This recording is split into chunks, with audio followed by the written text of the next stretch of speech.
Saudações, gente bonita, em Ouro Preto, 5h30 da manhã. Mestre Leider aqui falando.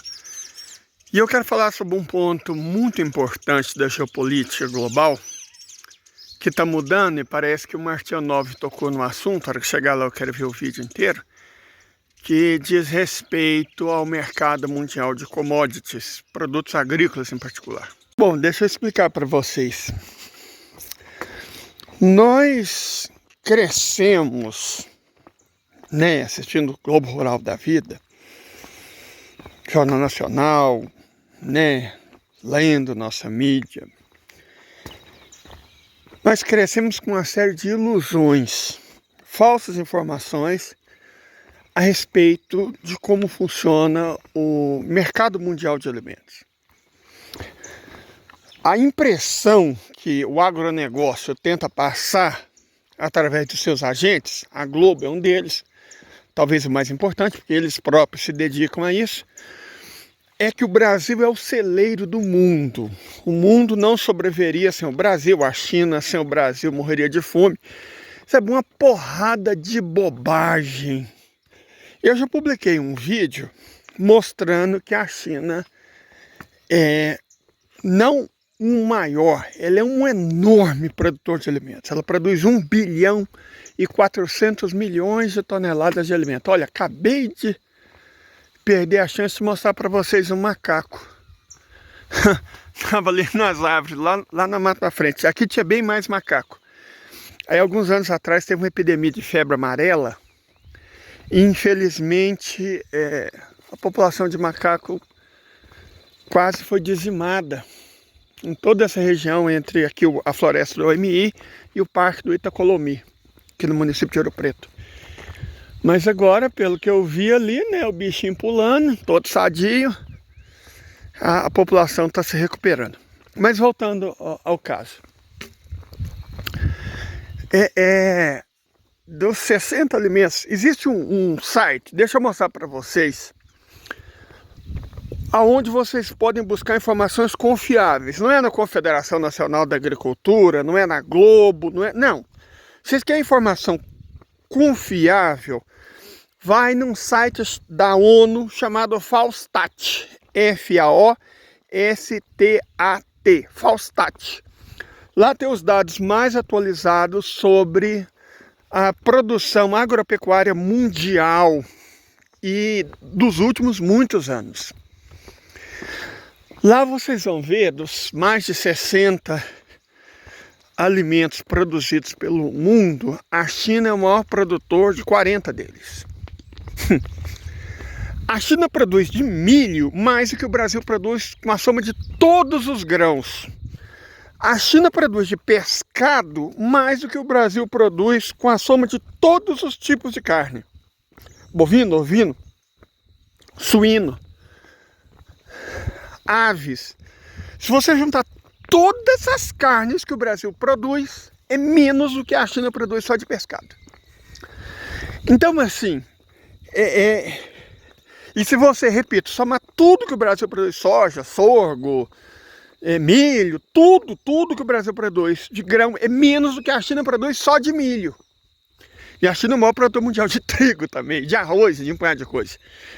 Então, cara, a ideia de achar que o mundo depende do Brasil para comer, ou que a China depende, é uma bobagem tão grande, mas tão grande que não tem nem tamanho. Isso acontece para o agronegócio fingir que é importante.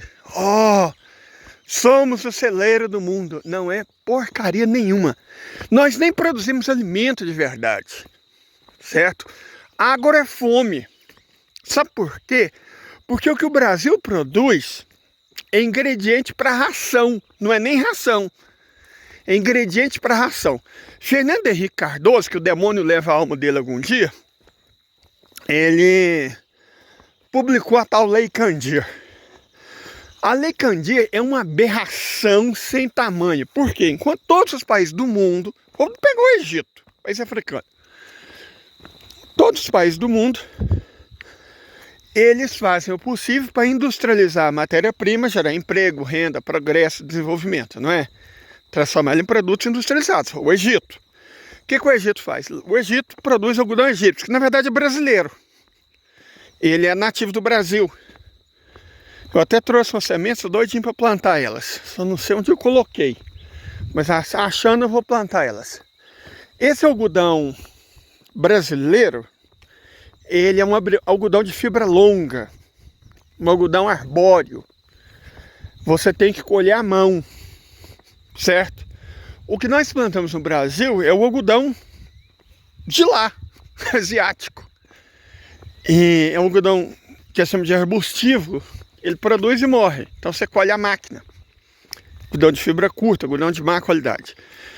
Então o algodão egípcio é produzido com algodão nativo do Brasil, tem fibra longa, ótima qualidade. O Egito simplesmente proíbe exportar algodão de fibra longa. Proibido. Por quê? Porque a indústria egípcia transforma ele em tecido. E aí nós temos uma indústria geradora de emprego, né? A indústria Fabril, que levou a Inglaterra à Revolução Industrial. E produziu tecido de algodão de fibra longa. O Egito sobretaxa a exportação para inviabilizar. Se resolver exportar, paga imposto até na alma. E aí o que acontece? Esse tecido fica no Egito e é vendido para centenas, na verdade milhares de pequenas fábricas de roupa. Indústria Fabril, têxtil, né? Indústria têxtil. Da Fabril vai para a indústria têxtil. Gerando milhares de negócios, milhões de empregos, desenvolvimento, progresso, toda uma cadeia produtiva do algodão egípcio de fibra longa. Um produto egípcio de alta qualidade é vendido no mundo inteiro, gerando recursos importantes para o governo, a população e a economia do Egito. Isso é o que faz uma nação minimamente saudável. Fernando Henrique Cardoso, ele precisava do apoio do Centrão, né? Precisava do apoio para comprar a reeleição. Eu não sei se vocês se lembram do escândalo de comprar todos os deputados do Acre, né? O escândalo da reeleição. Mas é um daqueles muitos escândalos que a justiça brasileira, é claro, não puniu. Reeleição, privataria, banestado. O governo de Fernando Henrique Cardoso foi um antro de corrupção como nunca antes se viu na história desse país, nem depois. Talvez a entrega do pré-sal pelo Michel Temer tenha superado isso. Mas fora isso, o Brasil nunca tinha conhecido tanta corrupção, tanto roubo, tanta ladroeira, tanto escândalo na sua história como foi o governo de Fernando Henrique Cardoso. Incensado e protegido pela imprensa, pelo judiciário. Correto? E aí, para comprar o apoio, o silêncio, a cumplicidade dos latifundiários, da Globo e de tudo mais, ele propôs essa Lei Candir. A Lei Candir é uma aberração. Por quê? Ela faz o contrário que todas as leis dos outros países do mundo fazem. Ao invés de taxar a matéria-prima para transformar aqui em produto industrial, gerando emprego, renda, progresso, desenvolvimento, bons salários, bons empregos, bons negócios. Não. O que a Lei Candir faz? Ela taxa a industrialização. A industrialização é taxada. A produção de matéria-prima para exportação, se for exportado sem ser industrializado, não paga imposto. Traduzindo, Santa Catarina, por exemplo, tinha uma indústria têxtil muito fértil, muito poderosa. Hering, Sulfabril, punhado, né? Uma indústria têxtil poderosíssima em Santa Catarina. O que aconteceu com essa indústria têxtil? Morreu! Ela morreu. Sabe por que morreu? Porque Fernando Henrique Cardoso matou ela. Passou a cobrar imposto de produtos industrializados para exportação. Ela perdeu competitividade. Ela se tornou inviável. Viável passou a ser produzir algodão, não fazer nada com ele e mandar para fora. Para gerar emprego, para gerar renda, para gerar negócio, oportunidade, salário, desenvolvimento em outros países. Isso é a Lei Candir, de Fernando Henrique Cardoso, PSDB de São Paulo. Sabe, a tragédia, o crime que foi o governo de Fernando Henrique Cardoso, ainda vai ser lembrado pela história. Por enquanto não, porque os cúmplices do regime Fernando Henrique Cardoso ainda estão vivos, ainda estão atuantes, ainda estão aqui. Mas algum dia a justiça histórica será feita a esse criminoso político que é Fernando Henrique Cardoso. Certo? Então, criou-se a partir daí a narrativa do agronegócio. O agronegócio por si só é um conceito espúrio. Porque o que é agronegócio? Para dar importância a um setor que representa apenas 6% da economia brasileira, o que eles criaram? A ideia de agronegócio. Eles acrescentaram, como se fizesse parte da agricultura, todos os setores a montante, produção de fertilizante, até a mineração de fosfato, de salitre, passou a fazer parte do agro. Não é. Isso é indústria da extração mineral. Todos os setores de comercialização, é comércio, não é agricultura, né? E os setores ajusantes. Se eu pego o trigo e transformo ele em, sei lá, bolacha, aí é agronegócio. E aí, inventando esse conceito, para dar a impressão que o setor agrícola era o responsável pela economia brasileira, eles criaram o tal agronegócio, que é um conceito que não faz sentido, sabe? É enganoso, é mentiroso. A agricultura representa 6% do PIB brasileiro e o latifúndio agroexportador, mal e mal, representa 2% dos empregos. Certo? Mal e mal representa 2% dos empregos. O campo mesmo morreu. Ontem, eu não gravei vídeo descendo, eu gravei vídeo subindo. Porque eu desci com o seu Jadir. E nós fomos trocando ideia. Isso aqui era uma fazenda. Tá vendo? Isso é braquiária. O braquiária não é nativo. Isso aqui foi plantado. Isso aqui tinha lavoura de feijão. Feijão e milho. Aqui, ó. Ainda existe. Aqui, ó, o colchete. Ainda existe. Isso aqui hoje é pasto, mas era lavoura de feijão e milho. Ao longo da descida eu vou mostrar para vocês uma quantidade enorme de trilhas que levavam a pequenas cabanas, onde se plantava aqui, até a época do governo Fernando Henrique Cardoso, milho, feijão, abóbora, mandioca, frutas. O campo aqui foi morto, foi morto. No meu município ainda existe agricultura, de onde eu vim. Catalão ainda tem uma população rural de umas 5.000 pessoas. Mas está morrendo.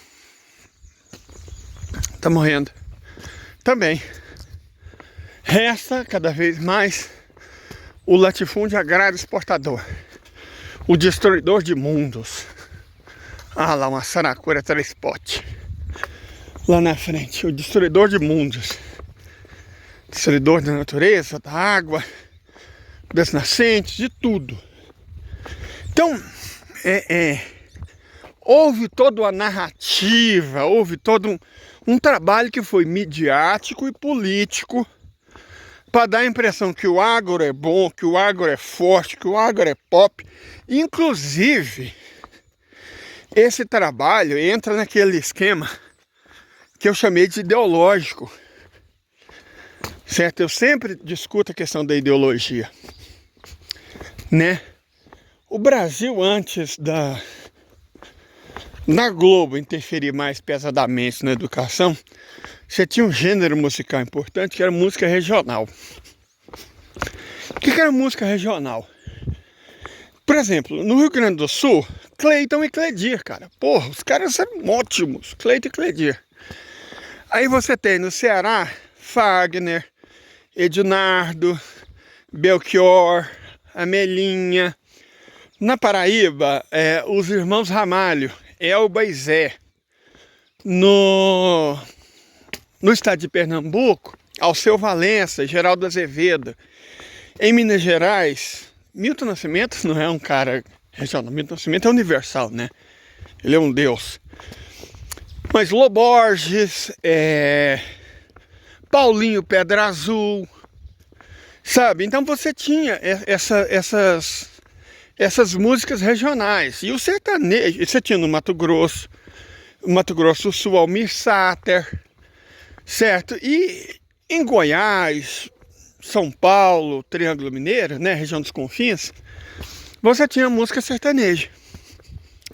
Com vários estilos, toada, guarânia, todo tipo de estilo. Certo? Você tinha a música sertaneja. O que acontece? À medida que a Globo unifica a cultura brasileira, ela... Você tem na Bahia, estava esquecendo da Bahia também, né? Novos Baianos e tal. À medida que a Globo unifica a cultura brasileira e a globaliza, quer dizer, na verdade ela perdeu a globalização. Ninguém fora do Brasil ouve música sertaneja. Quem vai ouvir um lixo daquilo? Essas músicas regionais, esses autores regionais morreram. Acabou a música regional. Foi tudo substituído pelo sertanejo. Chitãozinho e Chororó, na verdade, deram uma tônica. Eles pegaram a guitarra e acrescentaram, né? Logo em seguida veio um povo, os goianos, que modificaram o sertanejo para ele parecer romântico. João Paulo Daniel, Leandro e Leonardo. Tinha outra dupla goiana também, famosa na época. Mas vocês entenderam, né? Surgiram essas duplas sertanejas românticas. Aqueles cretinos, Zezé de Camargo e Luciano.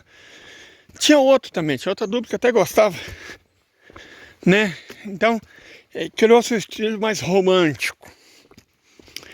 E aí disso foi passando, foi tendo uma involução.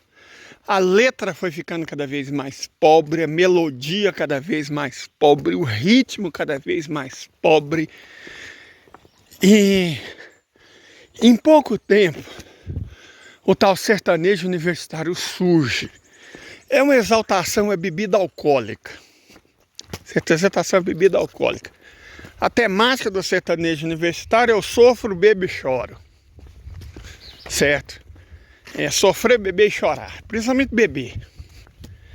Então, assim,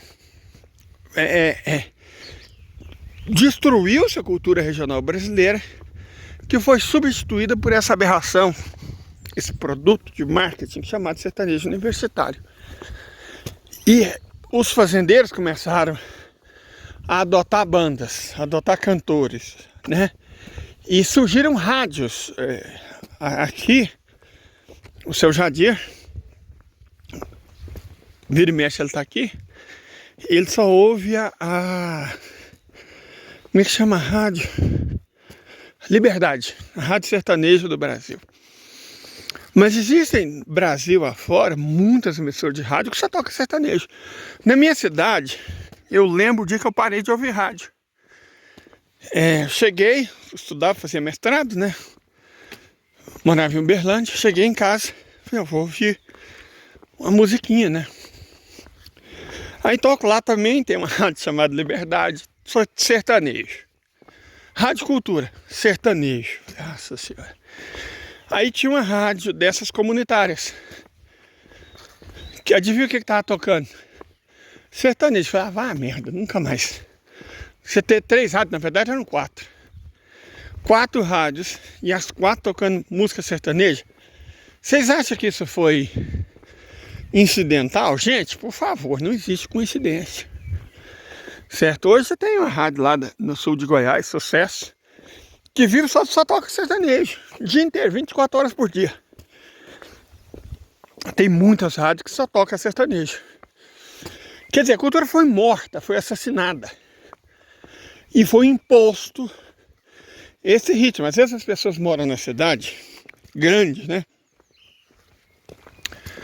E fala qual que é o nome? Funk, né? Funk. Cara, o funk, não vou dizer que ele é, mas ele não é ruim. Certo? Ele não é ruim em si. Ele tá virando um produto, né? Anitta e tal. E não sei o que, tem funk ostentação. Cara da favela que prega o consumismo, né? É o carro chique, não sei o que e tal. E o rap de São Paulo, que também virou o trap, né? Que é um negócio assim meio mais paciência. A Bahia ainda tem alguma coisa de livre. Ceará ainda tem forró.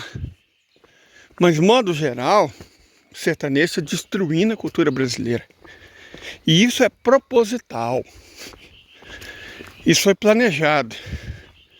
Está dentro desse avanço ideológico do agronegócio brasileiro, enquanto o setor econômico cada vez mais cultural e ideológico.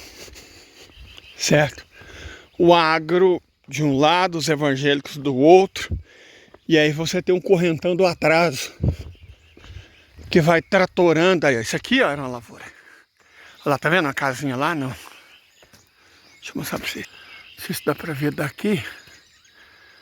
Se vocês observarem lá na frente, deixa eu ver, acho que daqui eu consigo mostrar melhor a casinha. Que enquanto eu tô conversando, eu tô prestando atenção. Lá, dá pra vocês verem. A casinha. Isso aqui era plantada. Isso aqui tudo era milho, feijão, sabe? Arroz. Tudo era plantado. Né? Aqui o seu Jadir mesmo falou que mais novo, ele chegou a ter 300 galinhas e 15 porcos. Criado aqui só com o milho e a abóbora que ele plantava aqui. Vocês veem que evidentemente não tem milho e abóbora. Nem foi destruído. À medida que ideologicamente o agronegócio se expandia, a agricultura, principalmente a familiar, ia morrendo. E foi um processo rápido. O seu Jadir conta que ele morava aqui com os filhos e a prefeitura buscava as crianças dele. Hoje não tem mais transporte. Sabe por quê? Porque não existe mais criança. Gente, não tem adulto, quanto mais criança aqui nessa serra. Certo? Eu passo aqui ontem, quando eu subi, não sei se vocês viram o vídeo. Não, né? Porque ainda não postei, é bobagem. Mas eu vou postar, vai ser o primeiro que eu vou postar. Vocês vão ver que eu passei por dois caminhões levando brita. Provavelmente para a reforma da Fazenda Nascer. Que tem um Pesca e Paga, é um lugar ótimo. Quando terminar a reforma, venham ver, é fantástico. Para quem gosta, muito bom. O campo hoje é atividade rural não agrícola, né? Só um momento, é que eu não tenho cinto. Então eu prendo minha calça com cordão. Pronto. Mas voltando. O que eu quero explicar é que a noção que o brasileiro comum tem do agro, da importância da agricultura, é fundamentada em mitos, em inverdades. Ela não é verdadeira.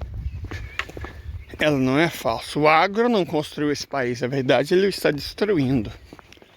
Natureza, sociedade, cultura, economia. E aí, qual que é o esquema disso? Deixa eu fazer um intervalo comercial, que a gente precisa de Pix, né? Podendo nos ajude, eu já volto explicando.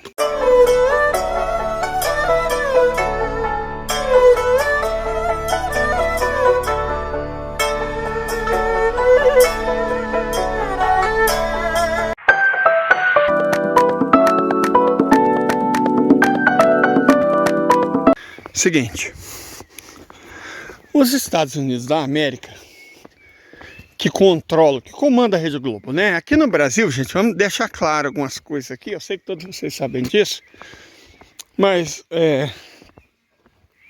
o pobre não se reconhece enquanto pobre, classe média jura que é rico, e rico não se reconhece enquanto brasileiro, certo? Então a Globo sempre trabalhou para interesses estrangeiros, desde a sua fundação. Ela sempre trabalhou para interesses estrangeiros. Não é só o caso da Globo. Grupo RBS, Band, SBT, né? A Record também, mas ali é um caso sui generis, né? Tem uma outra lógica por trás. Mas é isso que vocês viram, né? Nunca tivemos uma imprensa. Tivemos ano passado, até Getúlio Vargas nós tínhamos uma imprensa nacional. Ela foi destruída com o golpe de 64. O golpe de 64, uma das primeiras coisas, e a gente vai começar a explicar essa questão geopolítica. Uma das primeiras coisas que o golpe de 64, que os militares golpistas fizeram, foi criar o Banco Central. O Banco Central é uma invenção da ditadura brasileira para subordinar a economia ao setor financeiro, patrocinador do golpe. E o setor financeiro sempre é internacional. Não existe setor financeiro nacional. Na China tem, no Irã tem, na Rússia tem. Mas, modo geral, não existe setor financeiro nacional. O setor financeiro é internacional. Certo? Ele está além das fronteiras. Ele quer destruir as fronteiras. Porque ele ganha dinheiro roubando o mundo. Então, a subordinação do Brasil aos mercados financeiros se deu, na verdade foi o principal motivo, né, do golpe de 64. Foi exatamente esse. Garantir a subordinação do Brasil, que estava se tornando uma potência industrial, aos interesses financeiros internacionais. E claro, sediados principalmente nos Estados Unidos, né? E aí deram o golpe de Estado, pouco tempo depois criou-se o Banco Central do Brasil. A autoridade monetária brasileira era o Banco do Brasil até então. Enfim, esse processo foi interrompido, de certa forma, no governo Geisel. Geisel, gente, eu vou dizer para vocês, é um presidente que precisa ser melhor estudado. Geisel foi de longe o melhor da ditadura. O de mais ampla visão, nacionalista, soberanista, inteligente, lúcido, corajoso, sabe?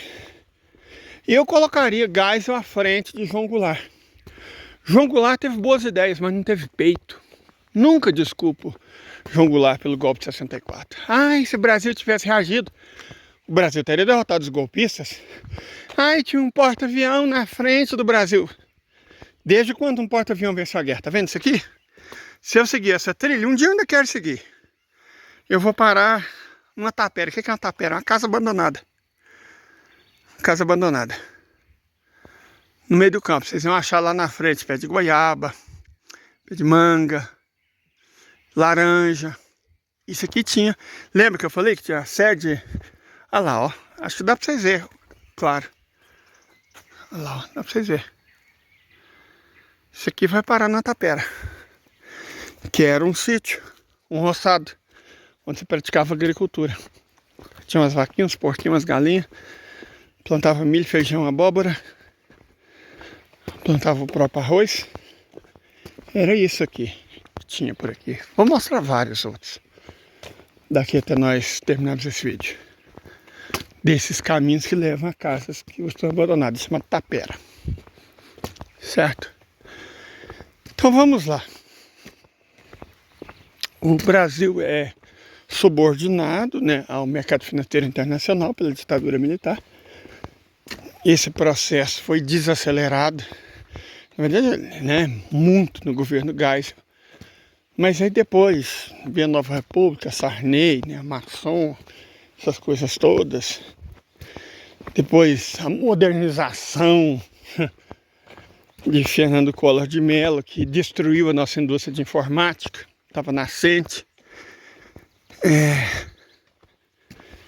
Destruiu. e dá início à destruição do setor têxtil. Depois veio Fernando Henrique Cardoso com a Lei Candir, que nós falamos.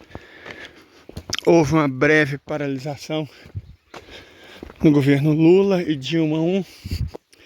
Depois veio o golpe. Temer, Bolsonaro, que destruiu o que ainda existia. E agora, infelizmente, parece que estão querendo criar mais um monopólio privado, um entrave enorme para a nossa reindustrialização, que é a concessão das hidrovias. Cara, isso é tão estúpido, é tão cretino, que eu até me eximo de comentar. Mas como é que você cria monopólio privado em cima de rios que já são navegáveis? Pois é, esse é o plano genial do BNDES. Mas é nítido que o povo brasileiro, foi o povo brasileiro, gente, não foi o povo brasileiro sim, gente, aceita. Foi o povo brasileiro que elegeu aquele que de longe é o pior congresso da nossa história. E o Lula é refém desses bandidos. Deixa eu falar uma coisa para você sobre o Múcio, né? Aquele que falou aquela bobagem do tamanho do mundo. Sobre a política não pode ser ideológica. Como se política não fosse ideológica, não é nem isso. Foi para justificar a posição dele favorável ao Estado de Israel, que é contrária do Lula, né? Ele falou um punhado de bobagem, enfim. Mas o Lula disse reiteradamente que o José Múcio era um amigo pessoal. E o Lula não está muito errado. Você sabe por que ela não está muito errada? Você está vendo os americanos? Olha que audácia desse povo, dessa raça. Não sei o que, a compra dos Gripen. O que o Congresso americano tem a ver com a escolha do Brasil de avião? Eles acham que comprar avião é igual comprar carro? Você não olha só preço, não. Você tem que olhar transferência de tecnologia, que os Estados Unidos nunca transferem, certo? Então eles estão griladinhos porque não estão comprando jato americano, estão comprando caça sueco. É um caça interessante, muito bom. É um Fusca turbinado dos caças, que ele pousa em qualquer lugar. E aí você tem duas teses que não são incompatíveis. A primeira é que o Gripen seria uma excelente alternativa para a Ucrânia, porque as pistas de pouso e decolagem boas já foram todas destruídas pelos russos, né? Então eles precisariam de um que pousasse e decolasse em qualquer lugar. Esse é o Gripen. Só que os Gripen estão vendidos tudo para o Brasil. E também é tentativa de fazer mais um golpinho, né? Um golpe. Lembra das pedaladas fiscais da Dilma? Agora é a compra dos Gripens pelo governo brasileiro. Cara, eu sinceramente até me recuso a comentar sobre isso, porque não vai no escopo do vídeo que eu quero. Mas é para vocês terem uma ideia dessa coisa que a gente chama de subordinação, dessa estratégia de subordinação que os Estados Unidos impõem aos países que dominam ideologicamente, do qual a direita é cúmplice e a mídia e cada vez mais o judiciário, os militares sempre, também são. Mas enfim, questão agrícola, Lidex. Você não está falando de questão agrícola, eu estou. Porque lembra ontem, o vídeo que eu postei antes desse, ainda não postei não, mas vou postar. Eu estou comentando sobre o fato de que se você prestar muita atenção num fato, você na verdade não entende o fato, você é distraído da realidade. É como tentar entender essa floresta olhando só para esse paredão de pedra ou para essa samambaia aqui. Não, floresta você tem que ouvir.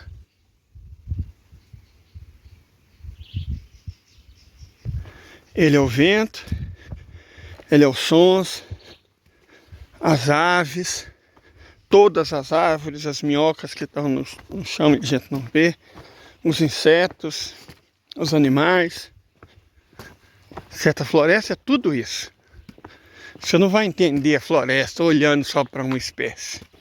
Não é assim que funciona. Certo? Você tem que entender o ecossistema. E é isso que eu estou tentando fazer. Um vídeo ecossistêmico para entender essa questão agrária, essa questão agrícola que está sendo desenvolvida agora. Porque veja só, foi nesse caldeirão de coisas político, histórico, econômico, que o agronegócio ascendeu. E aí tá cheio de brasileiro que acredita que o agro é pop, que o Brasil alimenta o mundo, somos o celeiro do mundo. Tudo é bobagem. Leider, mas você gasta um tempo falando do setor financeiro. Por quê, então? É aí que entra a questão. O mercado mundial de commodities, produtos agrícolas em particular, é comandado por Chicago. Bolsa de Futuros de Chicago. Chicago que controla.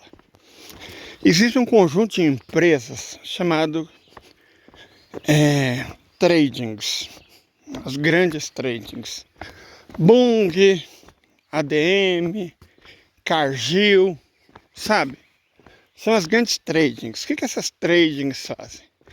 Elas controlam a Bolsa de Futuros de Chicago, né? Determinam os preços pelos quais todos os produtos são comprados e vendidos no mundo inteiro. Compram os produtos de países como o Brasil, embarcam para nações outras e especulam com o preço. Tipo, não vou citar um nome, que a gente nunca sabe o que essa empresa é capaz de fazer. Mas você pega uma trading aí, uma trading qualquer. Ela chega num produtor de soja e fala, ó, você vai plantar soja, né? Então, vamos te comprar sua colheita. A sua colheita do ano que vem, diante daqui 2 anos. Você vai plantar quanto? 3.000 hectares? Então a gente pode esperar em 3.000 hectares uma produção de, sei lá, vamos colocar abaixo, 3 toneladas por hectare. Então você vai comer 9.000 toneladas, né? Então você vai colher 27.000 toneladas em 3 anos. 27.000 toneladas nós te pagamos tanto. Adiantada que toma. Suas 27.000 toneladas estão pagas. Mas a gente quer um favorzinho. Você vai usar o herbicida tal. Você vai usar fungicida tal. O inseticida tal. Agrotóxico só dessa empresa. Certo? Certo. O cara recebe 27.000 toneladas 3 anos antes de plantar. Claro que ele vai vender. E aí a empresa, a Trade, tem 27.000 toneladas de soja para o mercado futuro. Então ela sabe que vai ter 27.000 toneladas de soja ao longo de 3 anos. E ela comercializa esse futuro. Fala assim, não. Né? Digamos que daqui a 2 anos vem uma seca terrível. O preço da soja explode. Mas ela já tem 9.000 toneladas garantidas, que ela pagou pelo preço X. Agora o preço está X mais 40%. Vai lucrar horrores.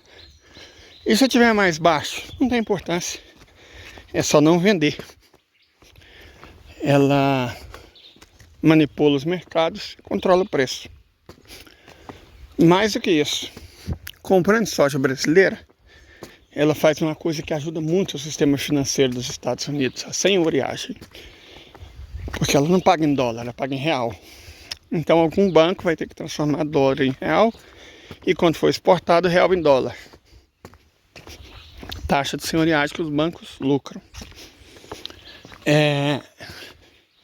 Alguém vai ter que armazenar, mais uma taxa de senhoriagem. Alguém vai ter que transportar, mais uma taxa de senhoriagem. Alguém vai ter que fazer o seguro de todas essas operações, mais taxa de senhoriagem. Então aquilo que a gente acha que é uma operação do mercado de alimentos, graças à Bolsa de Futuros de Chicago, acabou se tornando cada vez mais uma operação do mercado financeiro. A especulação, que antes era restrita ao chamado mercado financeiro puro, cada vez mais envolve o mercado de commodities.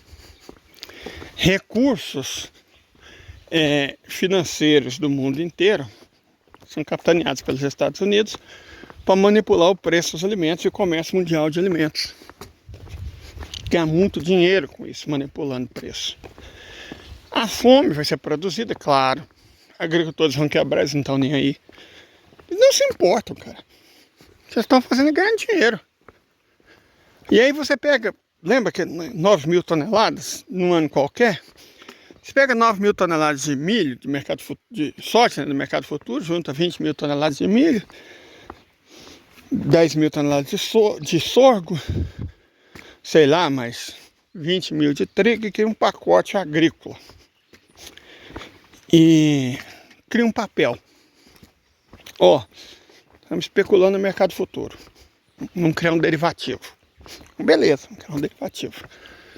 Né? E aí, quem compra, junta esse papel com, sei lá, o mercado do ferro, do aço, do sal, do açúcar. Beleza.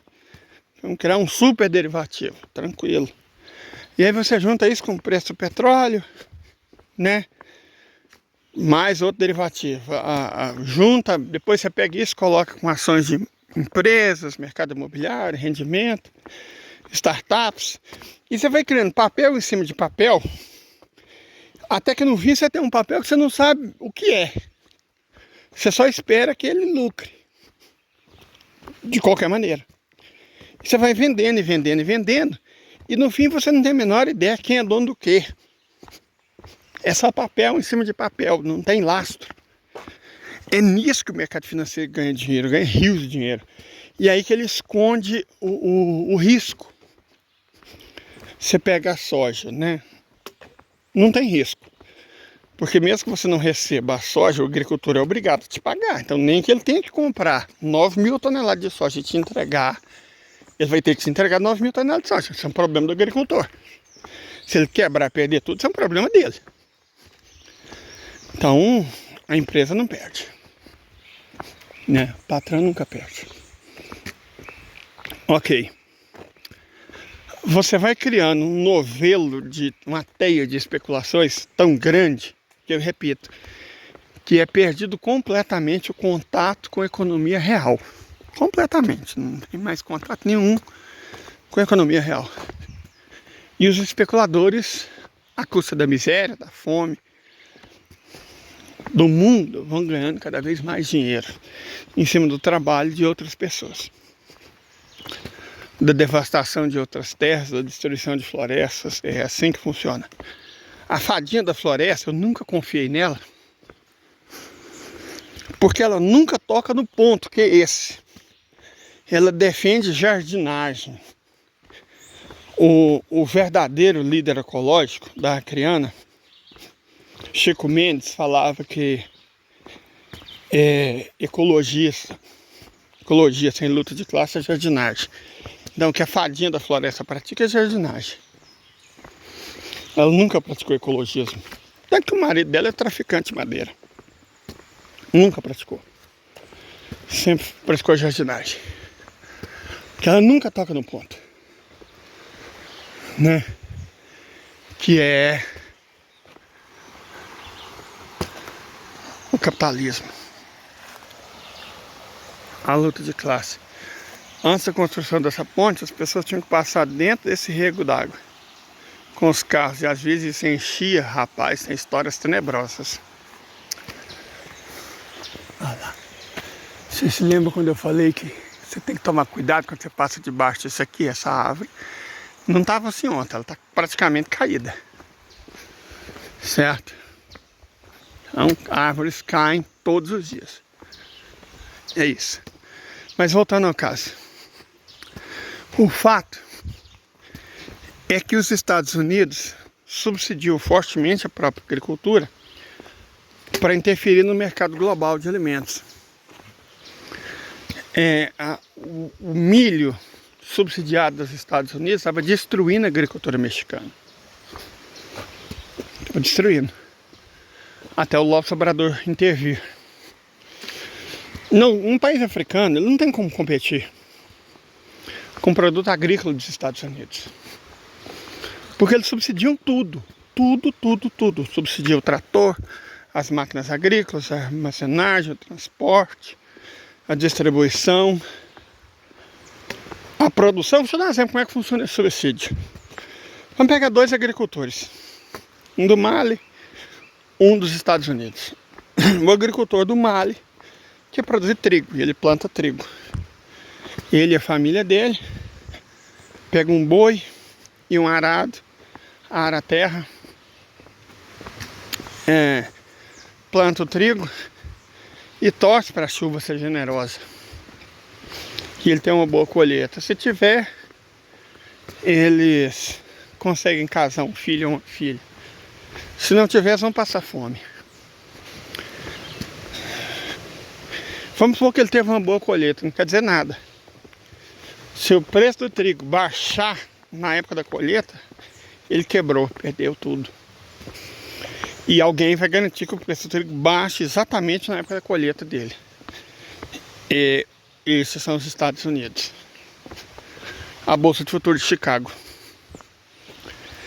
O agricultor dos Estados Unidos, lembra? Então, lá, sei lá, da Dakota do Sul. Então ele vai plantar, ele tem lá 200 hectares. Aí o governo dos Estados Unidos fala o seguinte, ó.